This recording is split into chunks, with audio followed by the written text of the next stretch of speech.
Šodien mēs esam ciemos pie Ralfa Gaukšteina. Čau, Marta. Čau, Droši nāc iekšā. čau. Nāc iekšā. Stāsti, Ralf, kur mēs esam šodien atnākuši? Mēs esam šodien Rīsebā, vienā no Rīsebas fakultātēm, vienā no jaunākajām, ko mēs šeit darām un kāpēc mēs šeit esam. Viena, teiksim tā, no manām dzīves daļām un nodarbošanās ir, es esmu vieslektors Rīsebā, pasniedzu studentiem klātienē, neklātienē, dienai, vakaram un tā tālāk. Ko Tāpēc tieši tu šodien mēs pasniedz? esam šeit. Ko tieši es pasniedzu? Bizness, teiksim tā, ievads biznesā, pārdošana, reklāmas ideja. Tas, ko es pats pirms vairāk kā 10 gadiem absolvēju šeit Rīsebā. Kāda ir būt lektoram, kad tu esi bijis kādreiz mainītās lomās? Interesanti, es varu studentiem iedot to, kas man trūka manos gados, kad es šeit mācījos, vairāk tāda īstā dzīves praktika, īstie dzīves piemēri, ka tā teorija ir bišķiņ tā kā nosnolikta. Jo to mēs visi varam iegūglēt, mūsdienās ar visiem mākslīgu intelektu tūļiem to varam atrast un tā tālāk. Skaidrs. Labi, mēs varam doties lēnām. Droši, nāc, izrādīšu tev telpas. Labi. Pastāsti, rīts vai vakars? Vakars. Saulēks vai saulriets? Saulriets. Kafija vai tēja? Kafija un ne tikai viena. Ne tikai viena? Ne Cik tikai tu dienā izdzer? Līdz 3 Bet melna vai ar pienu? ar pienu. Un cukurs? Medus. Medus. Jaunākās tehnoloģijas vai tieši pretēji pieturies pie vecajām ierīcēm? Gan. Viss jaunais ir labi aizmirst vecais. Es teiktu, ka gan tur. Mūzika austiņās vai koncertā? Austiņās 24/7, starp citu. Tikai ne tagad. Mašīnā? Viennozīmīgi, vienmēr. Skaļi. Jā, arī. Kāds būtu tavs mīļākais mūzikas gabals? Žanrs? Šis ir ļoti labs jautājums, jo es starp citu klausos absolūti visu. Manā Spotify listē tu atradīsi sākot no Selīnas Dionas līdz pat Metallikai. Interesanti. Filma mājās vai kino? Laikam tomēr kino, jo tas tāds vesels pasākums ir. Ar popkornu. Arī Piekrist liktenim vai izvēlēties savu ceļu? paļauties, ka viss notiek tā, kā tam jānotiek. Grāmata audio vai drukāta? Drukāt. Tev ir sava grāmata? Ir sava grāmata. Kā viņa saucās? Mans pašu prāts, mans pašu cietums. Un par ko tā grāmata būtu? Par to, kā var dzīve iegrozīties un par to, kā mēs pieķeroties īstām cietuma restēm saprotam to, ka mēs esam dzīvojuši visu savu dzīvi šajās restēs, kas ir starp ausīm.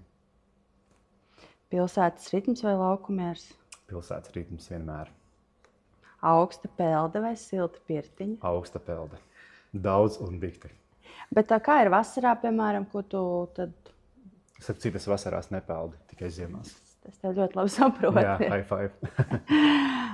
Bērnības garša. Starp citu, pēdējā laikā tas ir kino apmeklējums ar želē konfektēm. Jūs atceros, kā mamma mani veda, un tad vēl bija tāds itāļu veikals Rossini, turpat netālu arī no kinoteātra, un tā ir tāda kārtīga bērnības garša. Riteņbraukšana vai skrituļošana? Skrituļošana. Mēs varam paiet parādi, kas ten ir izstāde. Šī fakultāte galvenokārt koncentrējās uz arhitektiem un vispār un ap arhitektūru. Šeit es īstenībā ļoti maz laiku pavadu. Mana fakultāte atrodas Mežielā, bet šī ir arī viena no jaunākā Rīsebas, kur arī jaunie teiksim tā, pilsētplānotāji aug, attīstās. Skaisti. Kā tu aprakstītu savu iekšējo pasauli vienā teikumā? Miers un haoss. Kad satiekās miers un haoss. Kā tu viņus savieno? Mēģinu kaut kā žonglēt starp vienu un starp otru. Tev ir kāda praktika, kā tu viņus var sažonglēt? Daudz un dikti, īsumā tā formula diezgan plaša un gara tāda. Tur nav tikai viens risinājums. Kādu padomu tu dotu pasaulē? Nekad nepadoties. Īsi un kodolīgi. Intuīcija ir katram, vai tā tomēr ir Dieva dāvana? Es domāju, ka viņi katram Dieva dāvana viņu saklausīt jau agrā vecumā, bet mēs varam tur nokļūt. Viņi var uztrenēt? Es domāju, ka viņu var uztrenēt, ja mēs nometam visu to, kas mēs neesam. Kāds ir lielākais pārsteigums, ko to dzīvē ir atnesusi? Intuīcija. Tieši intuīcija. Jā. Tas, kad es vienmēr esmu īstajā vietā un īstajā laikā, bet es to tikai sapratu tad, kad man sabruka mana pasaule. Kad sabruka mans avatars, kur es tik ļoti mēģināju kultivēt. Kā viņš sabruka? Caur sāpēm, caur dzīves realitāti, caur dualismu. Kādu svētku dienu tu vēlētos izveidot? Kaut kādu tādu mentālo, kaut kādu veselības dienu, ka tiešām tie svētki tiek atzīmēti un savā ziņā. Es arī tagad domāju, piemēram, par 4. māju, vai mēs viņus svinam, vai mēs viņus atzīmējam. Jo tur, man liekas, ir baigā tomēr starpība. Bet kaut kas būtu saistīts ar mentālo veselību, ka mēs drīkstam kaut ko nedarīt un padomāt par sevi. Varbūt bišķiņ egoistiski, bet tā tam jābūt. Tu svini vai atzīmē 4. māju? Es beigās laikam sapratu, ka es atzīmēju. Kā tu atzīmē? Ar pateicību. Tam nav jābūt ārā kaut kādām dekorācijām, tiem nav jābūt ēdieniem, bet tas ir tie, ka tu sanāc kopā ar saviem cilvēkiem, kuriem tu jūties droši un kuriem tu jūties brīvi. Kādu spēju tu sev gribētu, lai tev piemīt? Ļoti labs jautājums. Man laikam ir viss to, ko es vēlos. Varbūt vēl lielāka pacietība un vēl kaut kāda vēl lielāka ticamība tieši saviem spēkiem. Bet, ja mēs atmetam tādas, tādas kādreiz multfilmās bija kaut kādas... Tādus tā kā superheroes, supervaronis? Jā. Un kāpēc tādu tu gribētu sev? Es laikam gribētu, varbūt to pašu lidot. Laikam tas būtu ļoti vienkārši, bet laikam lidot. Skaisti tas varētu būt. Es tā domāju, ka varētu būt interesanti. Tad, kad tas notiks, es tev pastāstīšu, kā tas ir. Labi. Kāda prasme, kurai nepievērs uzmanību bērnībā, tagad šķiet nenovērtējama svarīga? Saklausīt sevi, nesakot līdzi tam, ko pūlis grib, ko sabiedrība grib. Netaisīt šīs kaut kādas savā prātā uzbūvētās vadlīnijas, kaut kādas beigt cerēt, beigt dzīvot priekš citiem, bet dzīvot sev. Jo tas ir tas, ko es vismaz līdz 26 gadiem neapzinājos, kad es dzīvoju citiem, nevis sev. Gaitā ir mainījusies? Absolūti, jā. Pastāvēs, kas mainīsies. Kāds tu biji bērnībā, ja tu pastītos šobrīd uz sevīm ar bērnu tām acīm?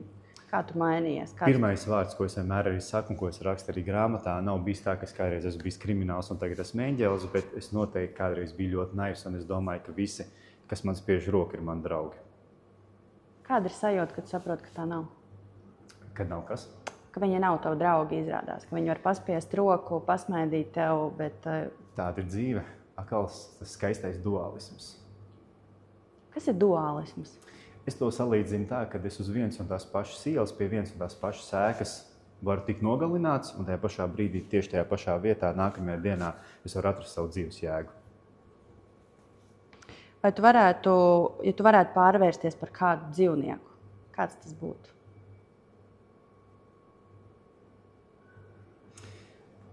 Es gribētu būt putns, es gribētu būt brīvībā. Kad es varu lidot tur, kur man acis rāda. Kas tev šobrīd liedz būt šim putnam? Tā vide, kurā mēs dzīvojam, mums ir jāmaksā rēķini, mums ir atbildības, ir jāuzņemas atbildības. Tā ir tā galvenā lieta. Es gribētu būt tāds ērglis, kurš var pacelties virs mākoņiem. Ērglim būtu ģimene? Ērglim būtu ģimene. Kurš ir visneierastākais jautājums, ko tev kāds ir uzdevis? Kā būtu, ja būtu? Par kaut kādām lietām visticamāk. Ka mēs spriedelējam un filozofējam par to, kas nemaz nevar būt. Un kas jau, es to atkal salieku kopā ar savu to Itālijas situāciju, par to, kas ir grāmatā. Kā būtu, Ralf, ja nebūtu tas viss noticis? Patiesībā man ir absolūti vienalga, jo tieši kā ir tagad, tieši ir vislabākā varēja būt. Kura filma vai grāmatas varonis tev šķiet tāds cienīgs piemērs? Viennozīmīgi Forrests Gumps. Ko viņš izdarīja tādu? Viņš piepildīja savus mērķus par spīti to, ko viņam rādīja ārējā pasaule un ko viņam teica. Kas ir īsts? Tāds, ko tu negribi mainīt, un tu pieņem to, kāda tā ir. Kas tev šobrīd nomierina un uzlādē? Vienatne, man noteikti nomierina tā pati mūzika, braucot pie stūres. Nomierina arī tajā pašā brīdī arī uzlādē. Noteikti, kad augstās peldas. Viennozīmīgi. Vai barā, vai vienam pašam. Bet man vienatne īstenībā ļoti vitāli svarīga. Tā nav skumja vienam? Nē, man ir ļoti interesants ar citu vienam, jo tad es dzirdu tikai sevi. Tā vienatne ir tāpēc, ka tu ilgu laiku pavadīji cietumā? Cietumā es nebiju īstenībā nemaz tik ilgi. Tur es biju 4 mēneši, bet pēc tam es 2,5 gadus biju mājas arestā, kas bija savā ziņā vienatne, fiziska vienatne. Emocionāli un mentāli jau es nebiju viens, bet tā bija tāda fiziska vienatne. Tur es apzinājos īstenībā savu īsto spēku. Kāda ir sajūta, ka tu dzirdi, ka tu esi notiesāts uz mūžu? Pirmkārt, negribu tam noticēt. Otrkārt, man situācija bija tik ļoti safabricēta, ka tev gribas visiem izkalēt, ka tā nav taisnība. Bet īstenībā tā ir ļoti tāda vitāli svarīga sajūta saprast, kā tas ir, ka tev vairs nav atpakaļceļa. Ko tu darīji tad? Mēģināju nepadoties un neizdarīt pašnāvību. Tu raudāji? Ļoti interesanti, bet nē. Nē? Arī pat pēc saviem nepilniem 3 gadiem es iznācu ārā no mājas aresta. Man likās, ka es raudāšu, bet man nebija asaru. Tas ir arī izskaidrojums, tāpēc, ka tev ir iekšēji stiprs tu esi, vai vienkārši... Vai es esmu nobloķējis tās sajūtas? Jā. Man bija tāds jautājums, es arī par to grāmatā rakstu, vai es esmu nobloķējis sevi, vai tieši es esmu tam ticis pāri. Man ļoti patīk, ka bija viens filozofs teica, ka tad, kad tu vari runāt par saviem pārdzīvojumiem un tev nedreb balss, tad tu esi ticis tiem pāri. Es laikam gribētu teikt, ka stiprs. Skaisti. No kā tev bail? Savā ziņā man laikam kaut kur ir bail atdot šo te avataru. Nāve. Bail un nāves? Bail neapzināties, kas ir otrā pusē. Nezināt, kas ir otrā pusē. Domāt, ka tur jau ir turpinājums. Es arī pats par to daudz un dikti filozofēju. Bet tā, ka man tas būs jāizdara. Cerams, ka tas nebūs jāizdara, kas vienkārši notiksies. Tas ir labs jautājums, jā. Protams, viennozīmīgi. Bet tā humora, protams, jā, ka tas vienkārši notiks. Bet es negribētu vēlreiz piedzīvot to sajūtu, kad tu vairs nevari neko labot. Ja tev vajag dvēselē piedāvātu ceļot, kur tu viņu gribētu, lai viņi aizceļo uz kādu cilvēka tipu, vietu? Vēlreiz šo pašu dzīvi. Es esmu gatavs. Bet tu pieļauj tās pašas kļūdas? Absolūti, jo tās man izveidoja. Kā tu pārvari bailes? Es vairs īsti bailēm neticu. Es viņām nedodu tādu apzīmējumu un spēku pārbaudījumu. Vai tev ir kāds neparasts ieradums vai hobijs? Pirms 6 gadiem teica, ka augstā peldēšana ir absolūts muļķības, un tas bija ļoti dīvains hobijs. Un teica, ka viss būs slikti. Es tikai vienīgi sevi nogalināšu. Tas tagad mūsdienās jau vairs tā nav. Noteikti, ka tas ieradums būtu vienam, ik pa laikam un noiet no cilvēkiem un no bara. Ir cilvēki, kas to saprot, ir cilvēki, kas to absolūti nesaprot. Es nelietu alkoholu, es nesmēķēju. Pirms 5-6 gadiem tas bija kaut kas baigi dīvains. Tagad jau tā sāk bišķiņ tā kā palika pa normu. Tagad pat, man liekas, ir festivāli, kas ir... Jā, starp citu ir endorfīna, ja es pareizi atceros nosaukums, ir, kad ir festivāls, kas ir tieši šis tusiņš bez aprebinošām vielām. Jā, kas ir interesanti, jo man liekas, varbūt tāpat kā tev, varbūt tas liekas, kad... Kā var atpūsties bez tā, bet tagad jau tas ir normāli. Var arī viens pats atpūsties. Nevajag visu laiku apkārt apstiprinājumus un kaut kādu aprūmentu. Šo es varētu mācīties. Šis man vienkārši liekas crazy. Bet ir forši. Man griež no dzīves. Vai mīlestība ir apzināta izvēle vai neizbēgama? Es vispār uzskatu, ka mīlestība vai nu ir vai nav. Mēs viņu nevaram izdomāt. Ja viņi ir izdomāti, tad viņi nav ilgtermiņa.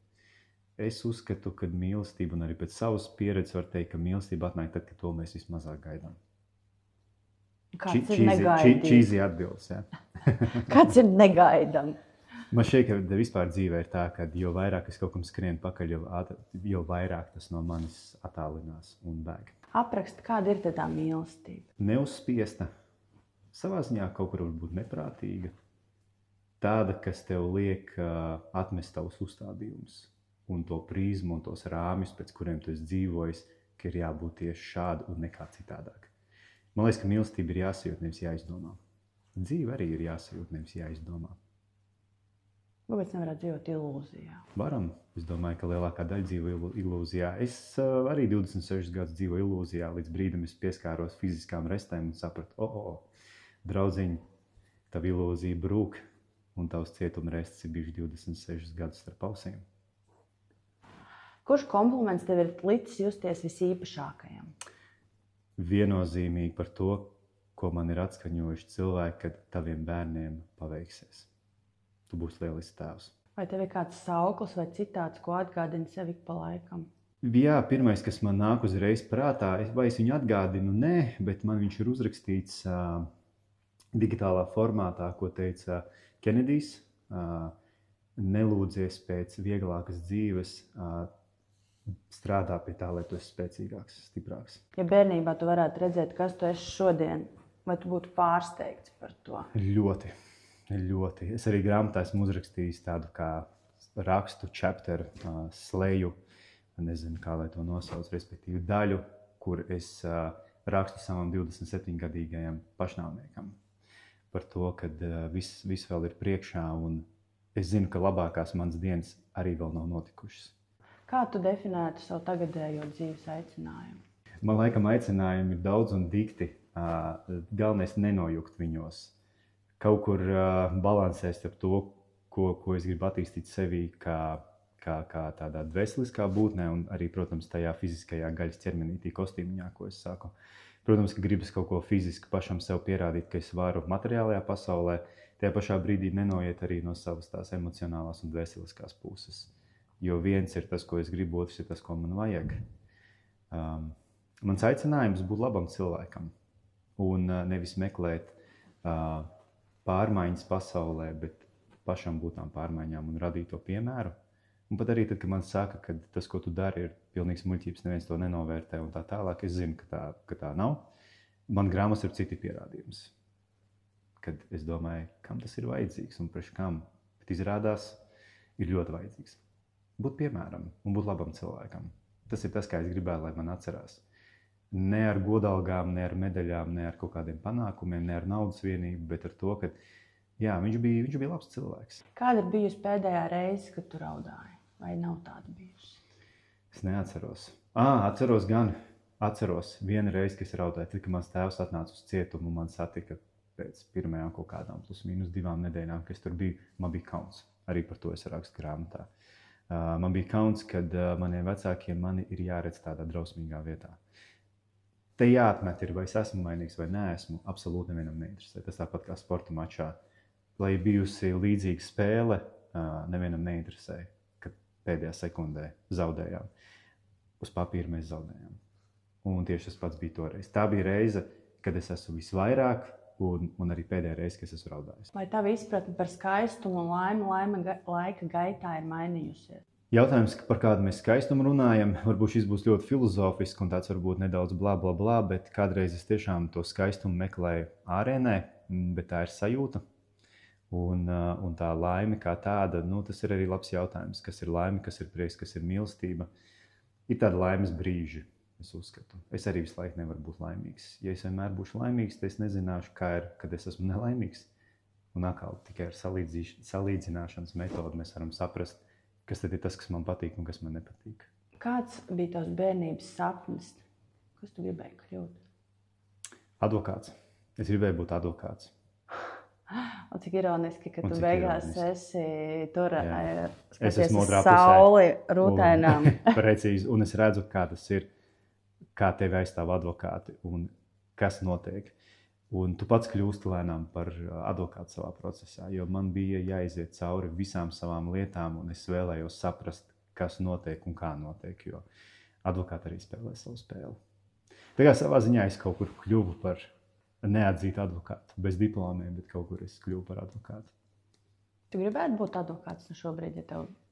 Jā, ļoti labprāt, absolūti.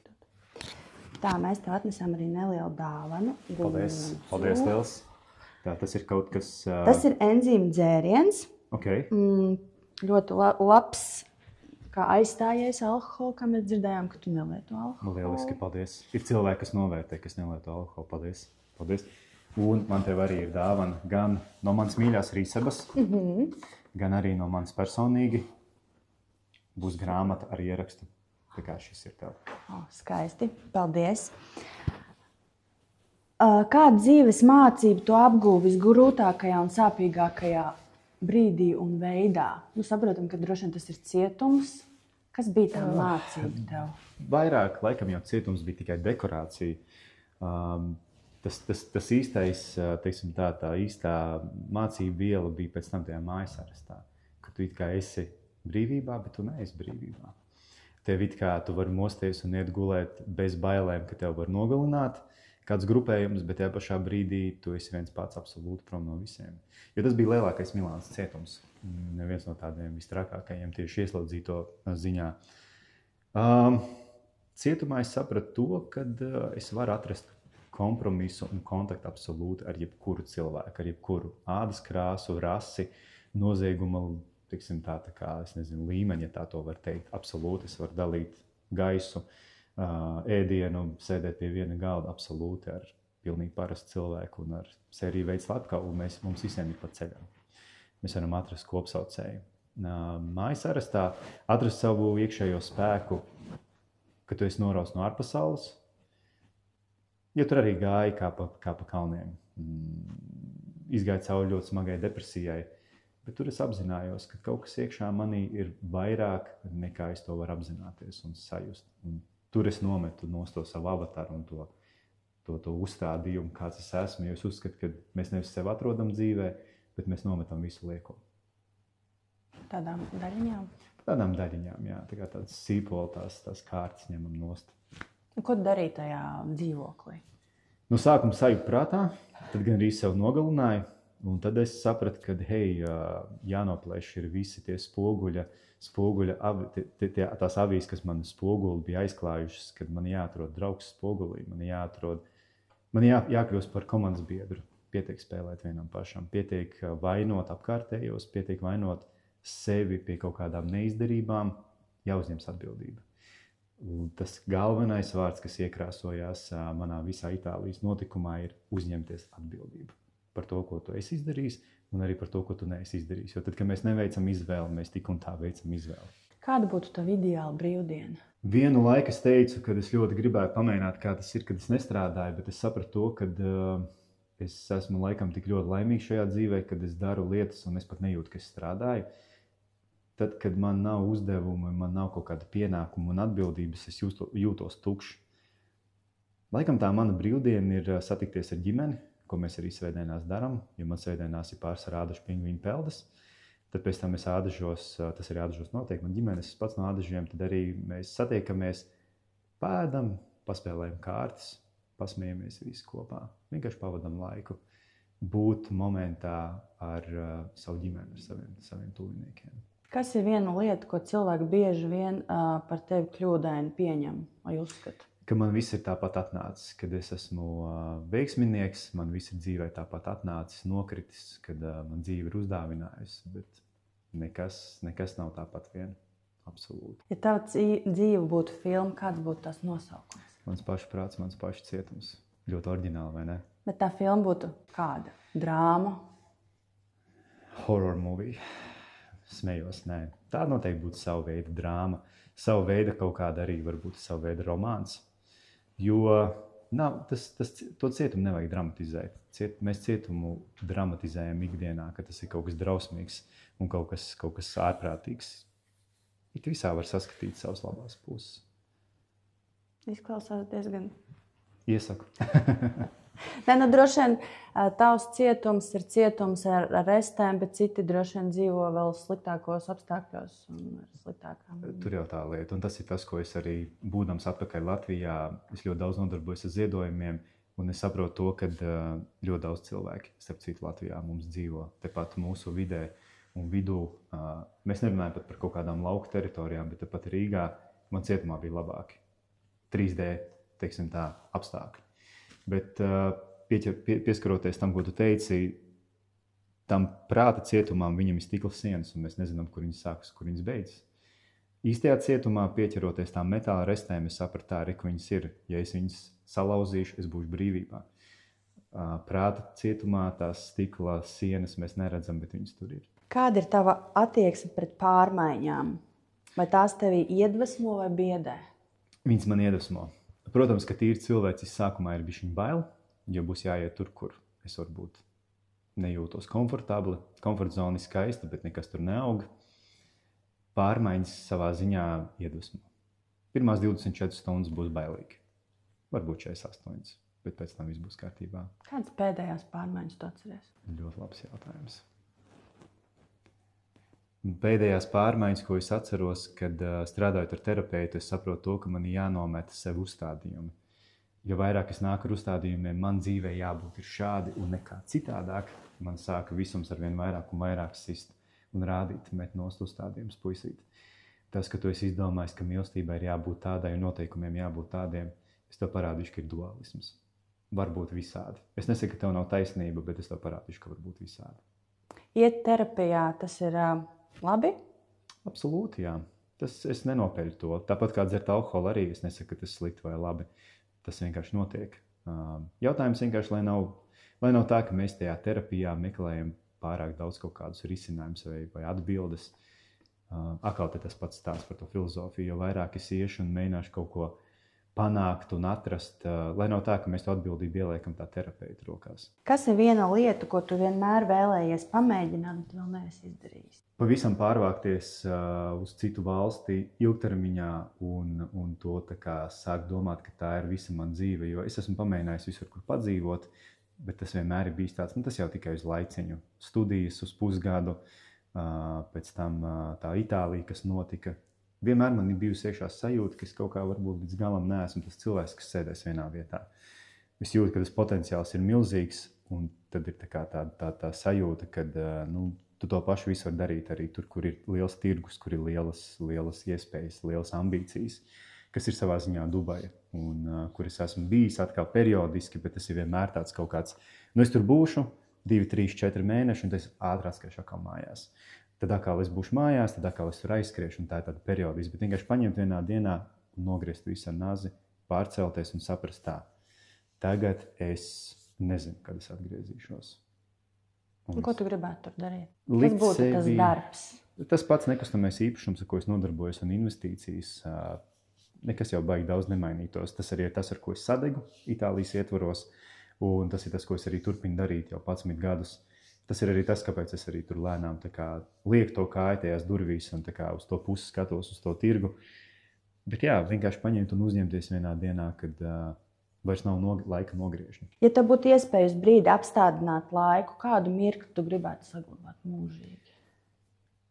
Noteikti to mirkli, kad apkārt ir mana ģimene un mani mīļie, jo es ļoti labi apzinos, ka tas ir mirklis, un šajā dzīvē mums ir nevis kaut kas jāiegūst vai kaut kas jādabūna, bet jāatlaiž. Visa dzīve ir par atlaišanu. Atlaist savu avatāru, atlaist sevi, atlaist uzstādījumus, atlaist vidi, atlaist cilvēkus, galvenokārt atlaist cilvēkus.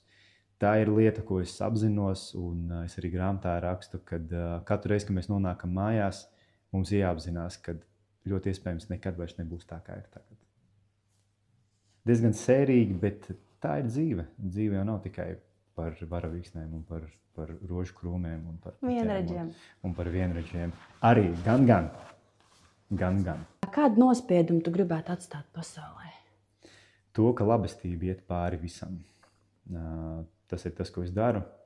Es neesmu nekad redzējis nevienu cilvēku zaudējumu, kad viņš ir devis. Un rādīt piemēru, kad man ir, tad es nevis būvēju augstāku sētu, bet garāku galdu. Ko tu gribētu pajautāt man? Kā tu tiki pāri visām savām lietām un par tavu mindsetu? Mums īstenībā jāuztaisa podcasts. Tad varbūt arī tur parunāsim. Es tev tagad uzaicinu uz viestabas epizodi. Sarunāts. Sarunāts. Tad es atbildēšu tur. Sarunāts. Kāds būtu vēstījums cilvēkiem, kas šo sarunu varbūt klausīsies pēc 30 gadiem?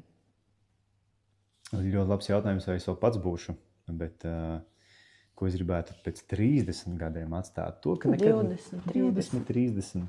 Sapcīt, tas ir iemesls, kāpēc podcasts Viestaba dzima, jo es skatījos YouTube, tajā laikā to nesauc par podkāstiem. Es skatījos šāda veida intervijas. Un kaut kas, es varēju noklausīties 2-3 stundu garu materiālu, un kaut kas aizķēra.